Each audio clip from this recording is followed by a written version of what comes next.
another video on this channel. Now, this video is specially for members. Iska matlab members get early access to this video maybe a couple of weeks before it is released to the general public. So, thank you first of all to all the members who have joined the membership, and I hope you like this content. When it's released to the public, well, welcome to another video on A for Arsenal. Like the video and subscribe if you're new. So, today we're going to talk about time wasting.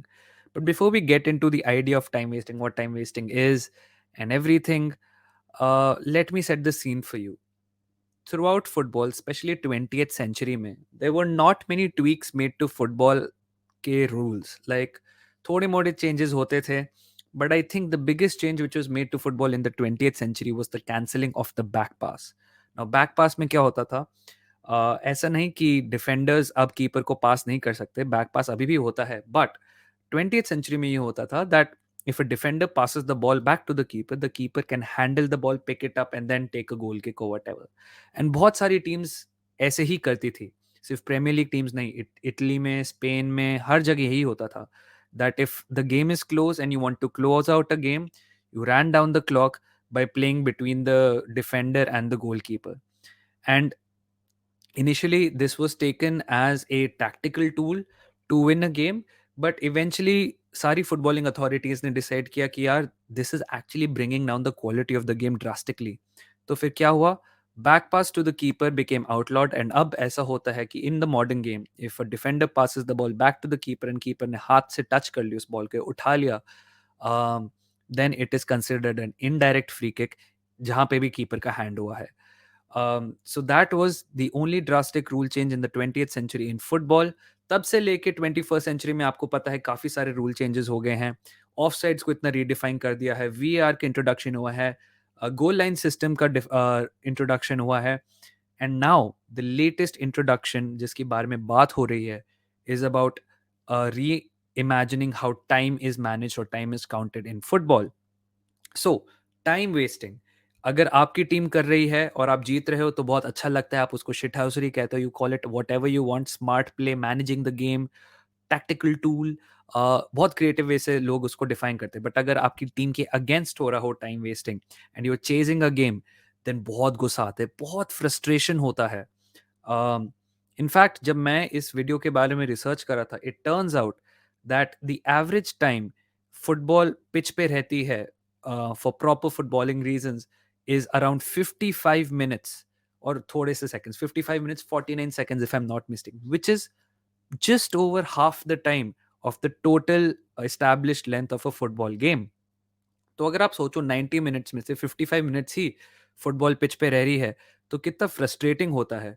Not to mention लोग इतने पैसे देते हैं football games पे live देखने के लिए, and आप उनको सिर्फ 55 मिनट्स का फुटबॉल दिखा रहे हो, and 55 minutes is the upper end of this is the average.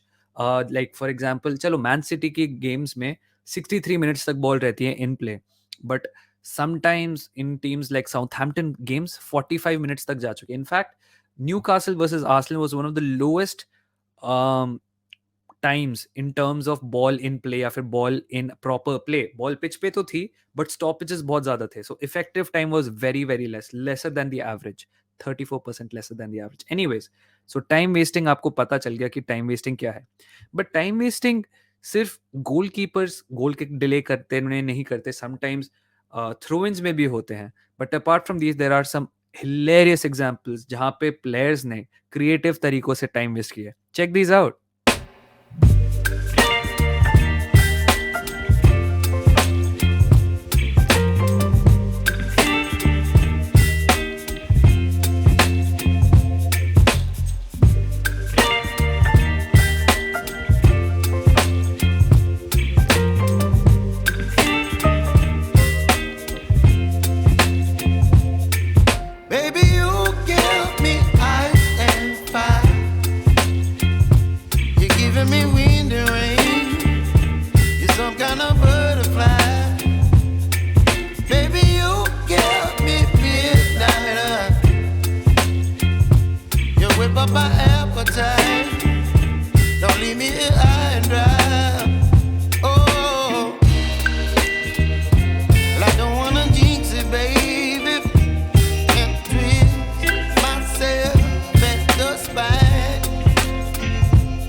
you see, time wasting is not just from goal kicks or from throw-ins or from faking injuries or whatever.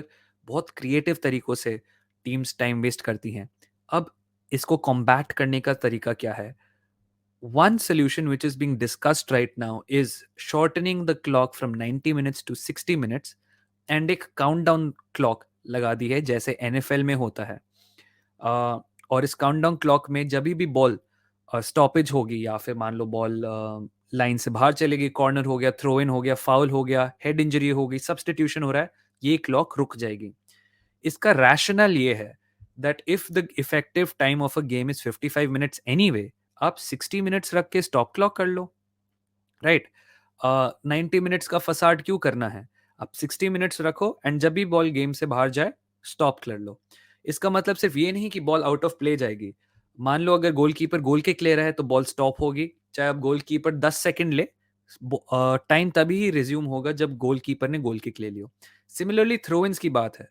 जब throw in लिया जाएगा, आप चाहे ऐसे fake कर लो, आप एक player को बुलाओ, आप बॉल को ऐसे करके दूसरे प्लेयर को दे दो, no matter what you do the game will only resume once the ball is in play. तो इससे क्या होगा, चाहे कोई कितना भी टाइम वेस्ट करे, इफेक्टिव टाइम 60 मिनट्स ही रहेगा of a game, which is good in a way for the sport. But is this an effective solution? सोचने की बात है. चलो अगर हमने ये 60 मिनट्स का countdown clock with stop watches या फिर स्टॉप क्लॉक्स, जब टाइम रुक जाएगा गेम से, जब बॉल बाहर चली जाएगी, हमने इसको इम्प्लीमेंट कर लिया. इससे फ़ायदा क्या होगा? वेल, जैसे मैंने बताया था कि ठीक है, आप इफेक्टिव टाइम से खेलोगे. ऐसा सिमिलर स्टाइल एनएफएल में भी इम्प्लीमेंट होता है.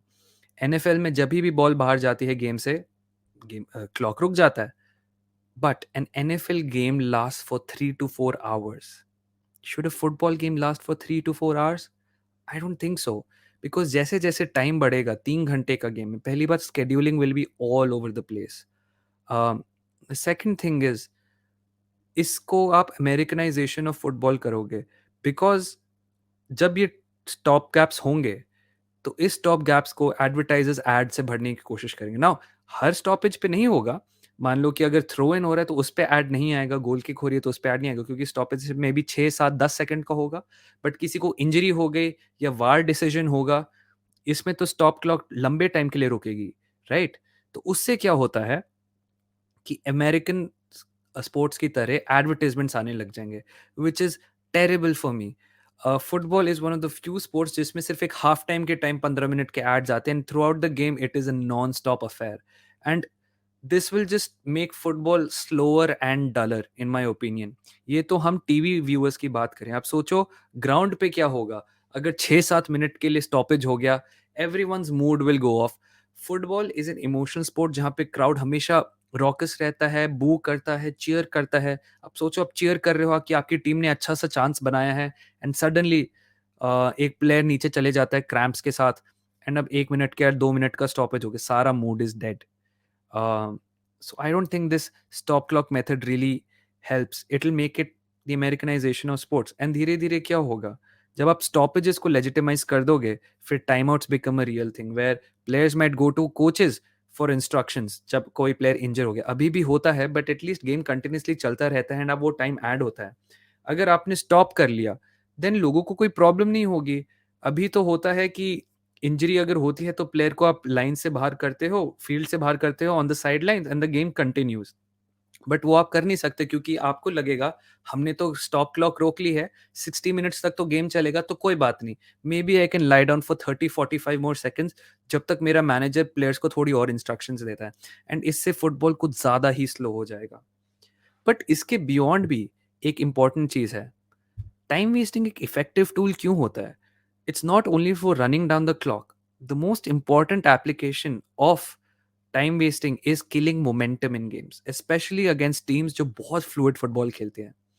आपने अगर देखा होगा Newcastle versus Arsenal this season at the Emirates, मैंने जैसे बोला it was one of the lowest effective time games. But वो क्यों हुआ? Because Newcastle did not want Arsenal to have the momentum to continuously come at them and score or whatever it is. And अगर आप ऐसे stoppages रखोगे, this is legitimisation of killing momentum, which I think is the worst outcome you can do for a football match. आपने अगर momentum killing को legitimise कर दिया, तो बहुत प्रॉब्लम हो जाएंगी। तो इसके सॉल्यूशंस क्या हैं फिर टाइम वेस्टिंग को काउंटर करने के लिए? Well, one solution is you start using the referees powers even more.